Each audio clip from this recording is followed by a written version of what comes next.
Hello everyone, welcome to our YouTube channel concept producer. Guys, last video में मैं vector product बताया था, okay. और मैं बोला था कि नेक्स्ट वीडियो में मैं स्केलर प्रोडक्ट और वेक्टर प्रोडक्ट पे प्रीवियस ईयर जो भी क्वेश्चंस आया है, मैं जो कि पहले बता चुका हूँ कि जेईई मेंस और जेईई एडवांस में वेक्टर पे ऐसा कुछ क्वेश्चंस आते नहीं हैं। बेसिकली क्वेश्चंस अगर पहले आते भी थे तो ट्रिपल ई में क्वेश्चन होता था, जो AIEEE all India engineering entrance examination एक होता था, उसमें आता था। बट जेईई मेंस और जेईई एडवांस में क्वेश्चंस इसमें नहीं आते हैं। बट नीट में अभी भी क्वेश्चन इस पे आते हैं, और जो पहले भी क्वेश्चंस आते थे जब PMT होता था, पैरामेडिकल टेस्ट, तो उसका क्वेश्चन आज हम लोग डिस्कस करेंगे। तो आपके सामने फर्स्ट क्वेश्चन जो लिखा हुआ है 2005 PMT में आया हुआ क्वेश्चन है। दिया हुआ वेक्टर ए का वैल्यू दिया हुआ है, वेक्टर बी दिया हुआ है, और बोल रहा है A is perpendicular to vector B, मतलब vector A is perpendicular to vector B, find the value of alpha. क्या करेंगे इसके लिए? सर देखो, हम बताए थे कि जब डॉट प्रोडक्ट में एक वेक्टर दूसरे के परपेंडिकुलर है तो दोनों का डॉट प्रोडक्ट क्या होता था? 0 होता था। तो अगर यहाँ से हम लोग लिखें A dot B is equal to 0 लिख सकते हैं, क्योंकि ये वेक्टर बी परपेंडिकुलर है। इसका मतलब हम लोग ऐसा लिखते हैं ना, ए बी कॉस थीटा, और यार theta is 90 degree, that is why it is 0, okay. तो हम लोग लिख सकते हैं ए डॉट बी क्या होता था? A1 B1 plus A2 B2 plus A3 B3 is equal to 0, okay. अब देखो जी, A1 B1 क्या है? A is 2 B is 4, that is 8 plus A2 B2 minus 4 and this is 3, यहाँ से होगा कितना हो जाएगा? -12, ओके। और यहाँ से 8 into alpha, that is 8 alpha, this is equal to 0। अब अगर हम लोग इसको सॉल्व करें तो यहाँ से कितना हो जाएगा? That is -4 plus 8 alpha is equal to 0, इसलिए alpha is equal to what? 1/2। Alpha is what? 1/2। तो ये भी जो भी ऑप्शन होगा उसमें alpha is equal to 1/2, that is the correct answer, है ना। Find the value of alpha क्या हो जाएगा? 1/2। ये सिंपल सा क्वेश्चन था, ओके। नेक्स्ट क्वेश्चन करते हैं, चलो।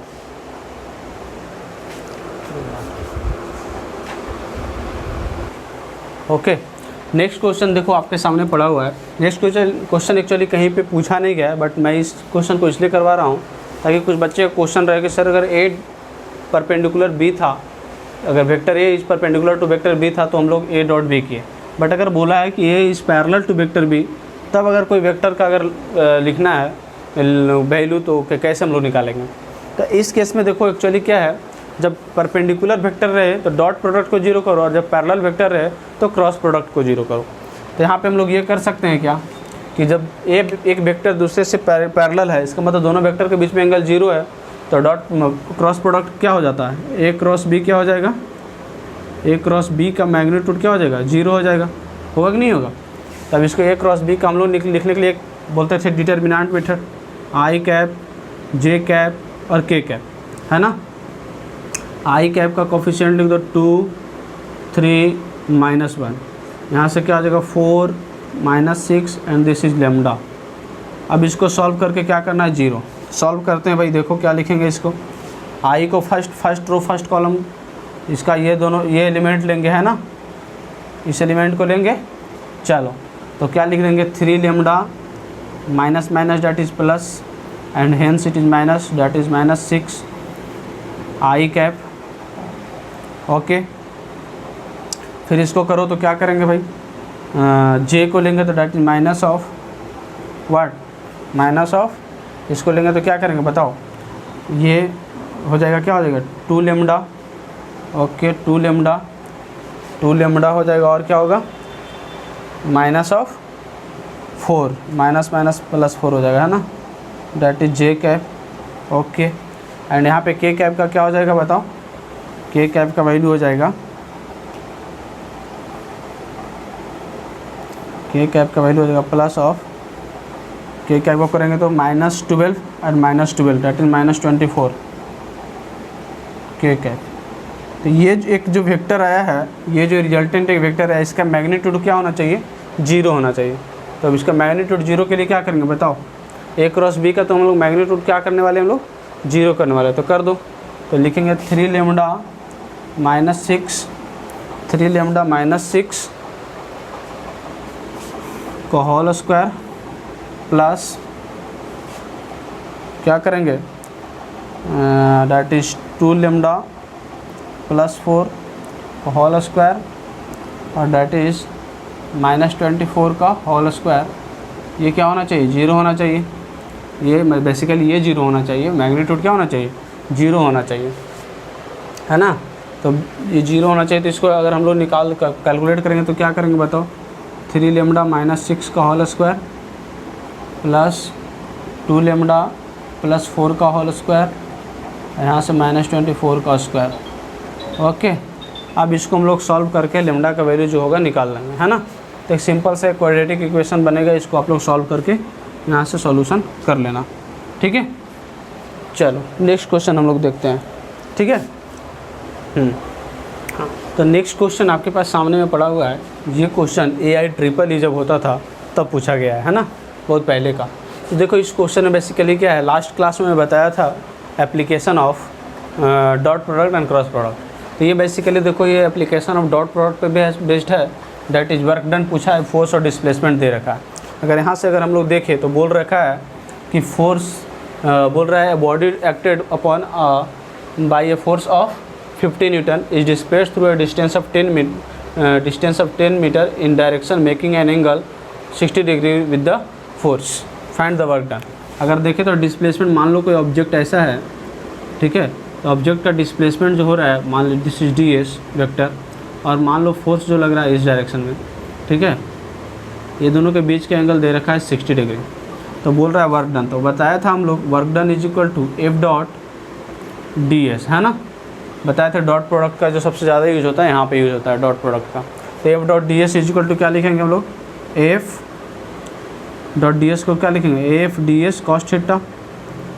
तो बता दो फोर्स कितना मालूम है अपने को 50, ds कितना मालूम, डैट इज डिस्प्लेसमेंट, तो distance is displacement, that is 10 into cos theta, cos 60 degree, cos 60 degree. तो यहाँ से क्या हो जाएगा 50, that is 500 into what, cos 60 का वैल्यू क्या होगा 1/2, डैट इज़ 250 जूल या न्यूटन मीटर, 250 जूल और न्यूटन मीटर। ओके, दोनों यूनिट में से कोई यूनिट हम लोग यूज कर सकते हैं। तो सिंपल सा क्वेश्चन था। ओके, चलो नेक्स्ट क्वेश्चन को हम लोग करते हैं, है ना। नेक्स्ट क्वेश्चन देखो तुम्हारे सामने जो पड़ा हुआ है, ये basically question PMT paramedical test 2002 और 2003 दोनों में आया है ना। और ये क्वेश्चन बेसिकली पिछले क्वेश्चन जैसा ही है। यहाँ पे बोल रहा है particle moves from position this to this, okay, due to force of इतना, मतलब इस फोर्स के कारण यहाँ पे था तो पार्टिकल यहाँ पे आ गया, तो बताओ वर्क डन कितना हुआ। तो सिंपल सी चीज़ करना है क्या, एक ही चीज़ हम लोग पढ़े हैं डॉट प्रोडक्ट, एक ही चीज़ पढ़े हैं dot product, F dot ds, F dot ds, और ये होता था कि इसके बराबर वर्क डन के बराबर, है ना, वर्क डन। और बेसिकली मैं जब पढ़ा रहा था डॉट प्रोडक्ट, बोला था एप्लीकेशन ऑफ डॉट प्रोडक्ट जो है सबसे ज़्यादा यूज होता है कहीं तो यहीं पे होता है। अब अगर हम लोग लिखे W इज इक्वल टू, तो क्या लिखेंगे F डॉट ds, F क्या है भाई, फोर्स तो मालूम है, ds देखो बेसिकली क्या है, हम लोग लिखना सीखे थे ds क्या लिखना सीखे थे, final position minus initial position. Final position क्या है ये, तो लिखेंगे 14 minus what 3, 14 minus 3 I cap plus 13 minus 2, 13 minus 2 J cap plus 9 minus minus plus 6, that is 9 minus minus plus 6, that is K cap, है ना। ये चीज़ हम लोग पढ़े थे ds। अब अगर हम लोग ds फाइनली लिख देंगे तो क्या लिखेंगे बताओ, ds vector is equal to 14 minus 3 that is 11 I cap, 13 minus 2 that is 11 J cap, and 9 plus 6 that is 15 K cap, है ना। समझ में आया कि नहीं आया, हाँ जी। अब देखो फोर्स डिस्प्लेसमेंट को क्या लिखते हैं हम लोग, फोर्स मालूम है अपने को, ये डिस्प्लेसमेंट मालूम है, तो डॉट प्रोडक्ट लिखना जानते हैं, क्या लिखते हैं, आई को आई के साथ डॉट करो, जे को जे के साथ डॉट करो, और के को के साथ डॉट करो। तो यहाँ से लिख सकते हैं क्या 4 इंटू वाट, आई को आई के साथ डैट इज 11 प्लस जे को जे के साथ डैट इज 11 इंटू 1 प्लस के को के साथ के 3 इंटू 5, 3 इंटू 15 सॉरी। यहाँ से वर्क डन क्या हो जाएगा अपना 44 प्लस 11 प्लस 45 कैलकुलेट करोगे तो कितना आ जाएगा, 44 एंड 11 दैट इज़ 55 हो जाएगा क्या, हाँ जी 55 हो जाएगा। 55 प्लस 45 दैट इज़ 100, और ये 100 क्या आ गया, newton metre you can write और जूल। तो ये सिंपल सा क्वेश्चन था जो कि हम लोग पिछले क्वेश्चंस में भी किए थे, और ये मैं बता रहा हूँ कि डॉट प्रोडक्ट का सबसे ज़्यादा यूज आता है वर्क एनर्जी में और वर्क फाइंड करने के लिए बेसिकली। तो इसी पे क्वेश्चन वेक्टर से रिलेटेड पूछता है, और ये क्वेश्चन को तुम ये कर सकते हो या तो वर्क का क्वेश्चन बोलो या फिर वेक्टर का क्वेश्चन बोलो। चलो नेक्स्ट क्वेश्चन को हम लोग करते हैं, है ना। चलो नेक्स्ट क्वेश्चन क्या है, given vector A and vector B such that A plus B is perpendicular to A minus B. मतलब बता रहा है जो सम ऑफ वेक्टर है जो परपेंडिकुलर है किससे, डिफरेंस ऑफ वेक्टर के साथ, है ना। अब इस क्वेश्चन को करने के लिए बोल रहा है find the ratio of their magnitude. Ratio of their magnitude क्या होगा, ये क्वेश्चन पूछ रहा है। अब सोचो ये क्वेश्चन को हम कहाँ से करेंगे, कैसे करेंगे। सिंपल सी चीज़ है, इस क्वेश्चन को कैसे करना है। अगर ये दोनों प्रोडक्ट है, मतलब सॉरी ये दोनों अगर परपेंडिकुलर है तो क्या कर सकते हैं, दोनों का डॉट प्रोडक्ट क्या करेंगे हम लोग, 0 बिल्कुल कर सकते हैं। यानी लिख सकते हैं क्या, क्योंकि मान लेते हैं, चलो ये वेक्टर को मैं मान लेता हूँ, चलो इसको वेक्टर को मैं मान लिया क्या C, और इस वेक्टर को मैं मान लिया D। तो क्या मैं लिख सकता हूँ, क्योंकि ये दोनों प्रोडक्ट में है, लिख सकता हूँ vector C is perpendicular to vector D। अगर vector C is perpendicular to vector D है, इसका मतलब क्या मैं लिख सकता हूँ vector C dot of vector D is 0। लिख सकता हूँ क्या, हाँ जी लिख सकता हूँ। अब आ जाओ क्या करेंगे जी, देखो इधर आके, ठीक है। चलो अब लिखना है हम लोग को क्या, वेक्टर A C के जगह पे लिख देते हैं वेक्टर A, C के जगह पे vector A dot of vector A minus of vector B, ठीक है, इज इक्वल टू होना चाहिए 0। आप जो कॉन्सेप्ट बताएं उस कॉन्सेप्ट पे सिर्फ काम करते चलना है, ठीक है। देखो क्या मैं करूँगा, A को डॉट करूँगा उसके साथ, चलो वेक्टर A को मैं डॉट किया किसके साथ, A माइनस B के साथ, चलो, और plus vector B co dot करना है किसके साथ, A माइनस B के साथ, चलो जी कर दिया, इज इक्वल टू 0 होना चाहिए। नेक्स्ट ये साइड आ जाओ, क्या करूँगा इसको बताओ, इसको डॉट करना है, हम लोग बताए थे डिस्ट्रीब्यूटिव लॉ ये फॉलो करता है। तो क्या करेंगे हम लोग, vector A dot vector A right, vector A dot vector A minus of vector A dot vector B, okay. Similarly यहाँ से सॉल्व करके तो क्या लिखेंगे, vector B dot vector A and here it is minus that is Y, यहाँ पे हम लोग लिख सकते हैं vector B dot vector B is equal to 0। आप ध्यान से देखो, हम लोग डॉट प्रोडक्ट जब पढ़ रहे थे तो बोले थे A डॉट B और B डॉट A दोनों इक्वल होता है, क्योंकि dot product commutative law follow करता है। मीन्स हम लोग यहाँ पे ब्रैकेट में लिख देते हैं that is A dot B is equal to क्या, B डॉट A। अगर A डॉट B और B डॉट A इक्वल है, इसका मतलब हम लोग क्या कर सकते हैं कि ये और ये कैंसिल आउट हो जाएगा, that this is in plus और माइनस, तो ये कैंसिल आउट हो गया, ओके। अब A डॉट A है, इसको क्या लिख सकते हैं बताओ, A डॉट A दो वेक्टर है, जैसे हम लोग बताते थे क्या, आई कैप है और आई कैप है, तो आई का डॉट क्या होता था 1, तो यहाँ पे A डॉट A है, मतलब दोनों वेक्टर का डायरेक्शन सेम है, एंगल बिटवीन द वेक्टर क्या है 0। अब अगर एंगल बिटवीन द वेक्टर 0 है तो हम लोग क्या लिख सकते हैं, A dot A dot is A square cos 0 का वैल्यू 1, यहाँ से लिख सकते हैं 1। सिमिलरली यहाँ से लिखेंगे B स्क्वायर कॉस 0 का value 1, it is equal to 0। So यहाँ से हम लोग क्या लिख सकते हैं, A square is equal to B square. हमको एक्चुअली रेशियो किसका चाहिए, रेशियो ऑफ देयर मैग्नीट्यूड। यहाँ से हम लोग लिख सकते हैं A square upon B square is equal to 1, इसलिए A बाई B का स्क्वायर इज इक्वल टू 1, है ना। तो यहाँ से रेशियो हम लोग को क्या मिल गया, यानी A/B का रेशियो क्या मिल गया, 1:1, यानी दोनों का मैग्नीट्यूड क्या हो गया, इक्वल है। यहाँ से बोल सकते हैं कि नहीं बोल सकते, मतलब यहाँ से ऐसे लिख सकते हैं ना।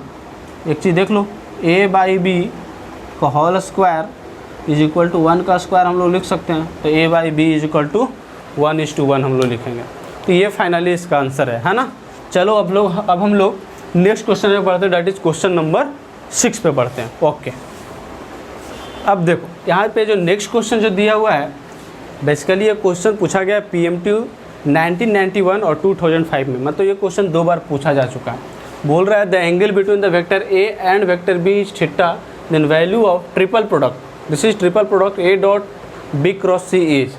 अब देखो क्या करना भैया, आप तो ये चीज़ नहीं पढ़ाए हो, ठीक है, मैं इसको बेसिकली ट्रिपल प्रोडक्ट में पढ़ाने के सोचा बट लास्ट क्लास है, बट यहाँ से आप लोग कर सकते हो कैसे, देखो हम लोग क्या कर सकते हैं कि A dot B cross C मेरे को पूछ रहा है, ठीक है, A dot B cross C, जबकि ये बता दिया है the angle between the vector A and B is theta.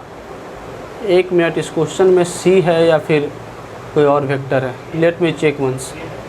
यहाँ पे ए है ना, यहाँ पे सी नहीं है, यहाँ पे ए है बेसिकली। ओके, इधर हो गया था क्वेश्चन लिखने। चलो, तो A dot B cross A है, तो यहाँ पे भी मैं लिख देता हूँ ए। अब देखो एंगल बिटवीन द वेक्टर क्या मालूम है मेरे को, थीटा है। तो अगर यहाँ पे मैं बना दूँ तो चलो, ये वेक्टर बी है, ये वेक्टर ए है, ओके, दोनों के बीच में एंगल थीटा है। मेरे को कह रहा है A dot B cross A. अगर देखो हम लोग बी क्रॉस ए लिखेंगे तो डायरेक्शन के लिए क्या करते थे, अपने पाम को इस तरीके से रखना है वेक्टर बी के लॉन्ग, और 4 फिंगर को किधर मोड़ना है, वेक्टर ए के लॉन्ग। तो बी क्रॉस ए, अगर डायरेक्शन देखो एन कैप का तो जा रहा है किधर, इनटू द प्लेन। तो अगर हम लोग इसको लिखेंगे, इस चीज़ को अगर हम लोग पहले सॉल्व करें बी क्रॉस ए को, तो क्या लिख सकते हैं, B A, B is magnitude, A is magnitude, B A sine theta, B A sine theta N cap, N cap, N cap क्या हो रहा है, परपेंडिकुलर, दैट इज यहाँ पे मैं डायरेक्शन दिखा रहा हूँ इनटू द प्लेन, क्रॉस मतलब इनटू द प्लेन, ठीक है। ओके, अब यहाँ से देखो क्या लिख सकते हैं, that is A dot B A sine theta is the magnitude of the vector and N cap, मतलब क्या बोल रहा है, A dot B A sine theta. अब ये इनटू द प्लेन है और ये ए इधर है, तो इनटू द, अब यहाँ से देखो अगर एक वेक्टर जो है इनटू द प्लेन है, अगर यहाँ से दिख रहा होगा आपको मार्कर से, ये देखो इनटू द प्लेन है, और एक वेक्टर ए देखो इस डायरेक्शन में, दोनों वेक्टर के बीच में एंगल कितना दिख रहा है, दोनों वेक्टर के बीच में एंगल कितना दिख रहा है, 90 डिग्री दिख रहा होगा। तो अगर दोनों वेक्टर के बीच में एंगल 90 डिग्री है, तो यहाँ से हम लोग क्या कर सकते हैं, देखो ये दोनों को अगर 90 डिग्री, अगर दो वेक्टर के बीच में 90 डिग्री होता है तो उसका डॉट प्रोडक्ट क्या हो जाता है, 0। बेसिकली ये मैं बताया हूँ कि अगर वेक्टर सी और वेक्टर डी अगर परपेंडिकुलर है तो इसका डॉट प्रोडक्ट 0 होता है। तो देखो ये और दोनों तो परपेंडिकुलर हो गया, एन कैप का डायरेक्शन देखो किधर है, इनटू द प्लेन, और वेक्टर ए का डायरेक्शन इधर है, तो दोनों एक दूसरे के परपेंडिकुलर है। इसका मतलब इसका डॉट प्रोडक्ट क्या हो जाएगा, देखेंगे A B A sine theta और क्या कॉस ऑफ 90, इसलिए क्या हो जाएगा, दिस इज 0। इसका मतलब क्या हो गया, A cross A dot B cross A क्या जो वैल्यू होने वाला है that is equal to 0। Okay, चलो नेक्स्ट क्वेश्चन करते हैं हम लोग। नेक्स्ट क्वेश्चन जो है ये PMT 1995 में पूछा है ना, तो इस क्वेश्चन को हम लोग करते हैं। बेसिकली ये question application of vector product, जो कि मैं बताया था टॉर्क निकालने के लिए बताया था, ये रोटेशन जब हम लोग पढ़ेंगे तो वहाँ पे हम लोग पढ़ेंगे इसको। ओके, तो देखो बेसिकली क्या है, टॉर्क इज इक्वल टू, हम लोग बताए थे torque is basically R cross F. Okay, तो यहाँ पे देखो आर भी दिया है, पोजीशन वेक्टर भी दिया है और फोर्स भी दिया है, तो आर क्रॉस एफ हम लोग निकालना जानते हैं।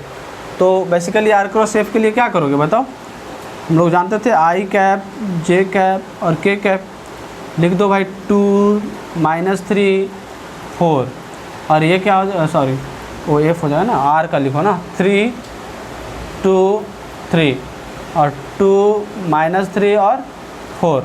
अब इसको निकाल दो तो क्या हो जाएगा बताओ, आई को लोगे तो क्या लिखोगे, 4 2 जाए 8 -9 9 + 9 हो जाएगा, तो 8 + 9 हो जाएगा। ओके, आई कैप, फिर जे को लेगो that is minus of J cap, क्या देखो लिखोगे 4 3 जा 12 -6 12 -6 जे कैप प्लस के कैप में लोगे तो 3 3 जा 9 -4 दैट इज -9 -4 -9 -4 के कैप। ओके, यानी कि टॉर्क जो अपना आ गया, टॉर्क वो बेसिकली क्या आ गया, 8 + 9 that is 17 I cap minus 6 J cap and here that is minus of 13 K cap. Okay, यहाँ से टॉर्क हम लोग निकाल लिया, torque equal to R cross F. ये बेसिकली सिंपल सा क्वेश्चन था, आर क्रॉस एफ है ना। चलो अब हम लोग नेक्स्ट क्वेश्चन देखते हैं, क्वेश्चन नंबर 8। ओके, आ जाओ। देखो एक यहाँ पे ये क्वेश्चन है ना। अब ये क्वेश्चन एक बहुत अच्छा क्वेश्चन है और इस क्वेश्चन को आपको समझ के करना पड़ेगा, बहुत आराम से एक एक ऑप्शन को देखना पड़ेगा। इस तरह का क्वेश्चन बेसिकली अगर आप कह सकते हो कि जेईई एडवांस में मतलब उस लायक क्वेश्चन है नहीं, बट मल्टीपल करेक्ट जो क्वेश्चन होता है, यहाँ पे ये जो क्वेश्चन है मल्टीपल करेक्ट क्वेश्चन है। ओके, आ जाओ। कह रहा है A cross B is equal to vector C, A cross B is equal to vector C। Let, मैं मानता हूँ कि वेक्टर A ये है, वेक्टर B ये है, दिस इज थीटा। अगर A क्रॉस B बोल रहा है तो बताओ वेक्टर C कहाँ होगा। A cross B, vector C is out of the plane. Out of the plane के डायरेक्शन को हम लोग डॉट से दिखाते हैं, आउट ऑफ द प्लेन। मतलब वेक्टर C जो है, वेक्टर C जो है ये है, ब्लैंक मार्क जो ब्लैक मार्कर जो दिख रहा है वो वेक्टर C है बेसिकली। तो बताओ वेक्टर A से परपेंडिकुलर है वेक्टर C और नॉट, वेक्टर A से परपेंडिकुलर है वेक्टर C और नॉट। हाँ देखो जी, वेक्टर A से परपेंडिकुलर, वेक्टर C से भी, वेक्टर B से भी परपेंडिकुलर। मतलब ये भी ऑप्शन सही है, ये भी ऑप्शन सही है या नहीं है? ये भी ऑप्शन सही है, ये भी ऑप्शन सही है। Vector C is also perpendicular to vector A, vector B is also, ऐसा vector B is perpendicular to A। नहीं, ये नहीं मैं कह सकता हूँ, ये मैं नहीं कह सकता हूँ, है ना। तो ये नहीं होगा। अब आ जाओ, vector C is perpendicular to, यहाँ पे बेसिकली ये होना चाहिए वेक्टर, यहाँ पे ये लिख लो ऑप्शन में कि वेक्टर B यहाँ पे है ये, और ये वेक्टर C है, vector C is perpendicular to vector B, तो ये भी सही हो जाएगा। ओके, आ जाओ नेक्स्ट। वेक्टर C को देखो, vector C will be perpendicular to vector A plus B। अब अगर वेक्टर A प्लस B अगर देखोगे तो हम लोग basically vector A plus B निकालेंगे तो क्या होगा, वेक्टर ये होगा, A प्लस B का रिजल्टेंट यही होगा। और देखो वेक्टर C कौन सा है भाई, ब्लैक मार्कर, तो वेक्टर C भी तो वेक्टर A प्लस B के परपेंडिकुलर है, यानी कि ये भी सही है। अब आ जाओ, vector C is perpendicular to A cross B। अब A क्रॉस B देखो कौन सा है, A cross B will be this and vector C is also in this direction. इसका मतलब क्या है, दोनों का डायरेक्शन सेम है, इसका मतलब दोनों परपेंडिकुलर नहीं है, इसलिए ये सही नहीं है, या बाकी ये तीनों सही है। तो ये एक अच्छा क्वेश्चन था। अब हम लोग देखते हैं नेक्स्ट क्वेश्चन को। ओके, ये क्वेश्चन नंबर 8 था, क्वेश्चन नंबर 9 को देखते हैं। चलो देखो, ये क्वेश्चन जो है, ये क्वेश्चन बेसिकली एम्स में पूछा गया है। ये क्वेश्चन कब पूछा गया है, एम्स में पूछा गया है। ये एम्स में कब पूछा गया, ये बेसिकली एम्स 1987 में पूछा गया है, एम्स 1987 में पूछा गया है। ओके, देखो इसमें बोल रहा है वेक्टर A और वेक्टर B एक दूसरे के परपेंडिकुलर है ना। तो पूछ रहा है कि A प्लस B क्या होगा, A माइनस B क्या होगा, A क्रॉस B क्या होगा, इसमें से सही कौन सा है। तो अगर एक वेक्टर दूसरे के परपेंडिकुलर है तो रिजल्टेंट वेक्टर हम लोग क्या लिखते थे, A square plus B square, बाकी तो जीरो हो जाएगा। सिमिलरली जब सब्ट्रैक्शन भी रहता था तो क्या लिखते थे हम लोग, ये लिख सकते हैं ना, A वेक्टर C का मैग्नीट्यूड, A वेक्टर B का मैग्नीट्यूड, इसका मैग्नीट्यूड भी वही होता था, A square plus B square. Okay, ये अभी हम लोग पढ़े थे, डायरेक्ट क्या हो जाएगा, A B sine theta N cap, तो ये तो जीरो नहीं होगा, ये होता है ए डॉट बी हो जाएगा zero, A dot B is equal to zero because cos 90 is zero. तो देखो बेसिकली ये सब सारे क्वेश्चन जो हम करवा रहे थे, ये सब छोटा छोटा क्वेश्चन था, और इसी तरह का क्वेश्चन जेईई एडवांस से पूछता है ना। तो अब इसमें मैं कुछ ज़्यादा क्वेश्चंस नहीं करवाता हूँ, बहुत इजी क्वेश्चन इसी तरीका का क्वेश्चन है, तो ज़्यादा क्वेश्चंस करवाने से कोई फ़ायदा नहीं है। सब क्वेश्चन तुम लोग एक दिखा दे कि इस तरीका का क्वेश्चंस करवाता है ना। चलो अब बेसिकली लास्ट में वेक्टर्स का एंड करते हुए हम वेक्टर ट्रिपल प्रोडक्ट पे थोड़ा सा कॉन्सेप्ट हम तुम लोग को बता देते हैं, फिर इस क्लास को एंड अप करते हैं, है ना। और आज ये क्लास लास्ट क्लास है, that is the vector. Vector का लास्ट क्लास हम लोग का है ना। नेक्स्ट क्लास से हम लोग काइनेमेटिक्स शुरू करेंगे, ओके। और साइड बाय साइड हम लोग यूनिट डायमेंशन भी पढ़ लेंगे। चलो देखो, वेक्टर ट्रिपल प्रोडक्ट क्या है? Triple product of vector. देखो ये इसलिए पढ़ा दे रहे हैं कि कहीं पे अगर क्वेश्चंस आता है, जैसे इसमें भी एक क्वेश्चन करवाए थे, तो घबराने की कोई ज़रूरत नहीं है ना। देखो ट्रिपल प्रोडक्ट मैं मानता हूँ 3 वेक्टर मान लेता हूँ, वेक्टर ए, वेक्टर बी और वेक्टर सी। अब ये तीनों के बीच में हमको रखना है, जो पॉसिबिलिटी हो सकता है सब हम लोग कर लेते हैं। अब इस तीनों के बीच में रखना है तो हम हो सकता है ये भी ले लें, दोनों के बीच में क्रॉस ले लेते हैं। ये भी हो सकता है कि vector A cross vector B but dot vector C, ये लिख सकते हैं। एक केस और भी लिख सकते हैं कि ये यहाँ पे भी डॉट और यहाँ पे भी डॉट लिख सकते हैं। नहीं, एक केस ये भी हो सकता है ए डॉट बी क्रॉस सी। तो ये 4 पॉसिबिलिटी बन सकता है अपना, है ना। अब लेकिन देखना है कि ये 4 पॉसिबिलिटी में से सही कौन सा है, या ये चारों सही है। तो सिंपल सा कॉन्सेप्ट जो मैं बोला था डॉट प्रोडक्ट और क्रॉस प्रोडक्ट का डिफिनेशन समझाते हुए, कि डॉट प्रोडक्ट क्या होता है? 2 वेक्टर के बीच में डॉट प्रोडक्ट होता है। क्रॉस प्रोडक्ट भी 2 वेक्टर के बीच में होता है। लेकिन डॉट प्रोडक्ट से जो आता है क्वांटिटी रिजल्टेंट मेरा, वो स्केलर क्वांटिटी आता है, और वेक्टर प्रोडक्ट करने से जो क्वांटिटी आता है डैट इज वेक्टर आता है। अब यहाँ से देखो, अगर मैं इसको मान लिया एक वेक्टर, तो ए क्रॉस बी क्रॉस सी है। अभी देखो बी क्रॉस सी एक वेक्टर आएगा कि नहीं आएगा? क्योंकि क्रॉस प्रोडक्ट से करने से जो आता है वो क्या है? क्रॉस प्रोडक्ट करने से एक वेक्टर क्वांटिटी आता है, और वेक्टर क्वांटिटी को हम लोग एक वेक्टर से वेक्टर प्रोडक्ट ले सकते हैं। मतलब ये सही है। मतलब अगर बी क्रॉस सी करेंगे तो एक वेक्टर आएगा, और उस वेक्टर का क्रॉस लेना है वेक्टर ए के साथ, तो हाँ ले सकते हैं, यानी ये सही है। अब इसको देखो, इसको अगर हम लोग देखोगे तो बी डॉट सी करने से क्या आएगा? ये बेसिकली अपना आ जाएगा स्केलर, और स्केलर के साथ क्रॉस कैसे लेंगे? क्रॉस प्रोडक्ट तो तभी कर सकते हैं ना जब वेक्टर रहेगा, यानी ये स्केलर क्वांटिटी और उसके साथ क्रॉस नहीं ले सकते। So this is not possible, okay. अब यहाँ पे आ जाओ, A dot B dot C. अब अगर इसको देखोगे तो बी डॉट सी क्या है? एक स्केलर क्वांटिटी है, और डॉट प्रोडक्ट हर हमेशा किसके साथ करते हैं? 2 वेक्टर के बीच में। ये तो स्केलर है और ये वेक्टर है, यानी ये भी पॉसिबल नहीं है। Next, A dot B cross C, क्या इसको हम लोग ऐसे लिख सकते हैं? तो A dot B cross C, ये वेक्टर है और ये भी वेक्टर है, यानी ये पॉसिबल है, ओके। समझ में आया? तो इस तरीक़ा से हमारे पास 4 ऑप्शंस थे, 4 में से कितने पॉसिबल थे? 2 पॉसिबल थे। तो इस पर क्वेश्चंस वगैरह पूछा जाता है, और अगर 4 या 2, 3 या 3 से ज़्यादा भी वेक्टर रहेगा, 4 वेक्टर रहेगा या उससे ज़्यादा रहेगा, तो आपको देखना पड़ेगा।